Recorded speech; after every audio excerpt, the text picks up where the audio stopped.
ভাই আজকের খবর শুনলে তোমাদের মনে হতে পারে যে এখন দেশ আর আবহাওয়া দুটোই হট অ্যান্ড স্পাইসি। 2026-এর ফেব্রুয়ারিতে যদি এত গরম পড়ে তবে কি মেতে আমরা ইলিশ ভাজা হয়ে যাবো। আজকের রোজ সেশনটা একটু দাগ, তাই সবাই একটু দিল থামিয়ে বসো। ভাই আমার জেনজি বন্ধু বান্ধবীরা, ভাই বাইরের আবহাওয়া যা দেখছি, ফেব্রুয়ারিতে যা গরম, মনে হচ্ছে সূর্যদেব আমাদের ডাইরেক্ট সাবস্ক্রিপশন নিয়ে নিয়েছে। শুধু শীতকাল ইনস্টাগ্রাম ফিল্টারেই বেঁচে আছে। ওদিকে রাজনীতিতে দেখো, দিল্লিতে রোদ ভাঙছে আর রাজ্যে রোদ করছে। নেতারা এমনভাবে জল চেঞ্জ করছে, মনে হচ্ছে মিউজিক্যাল চেয়ার খেলছে। নীতি এখন মিউজিয়ামে রাখা বস্তু হয়ে গেছে।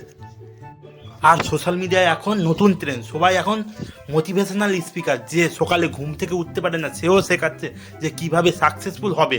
আরে ভাই, তুই তো আগে তোর বিছানাটা গুছিয়ে নে।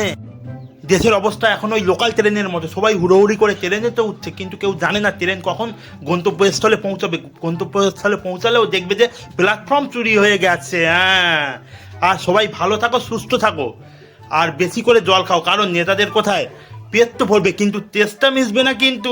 নমস্কার।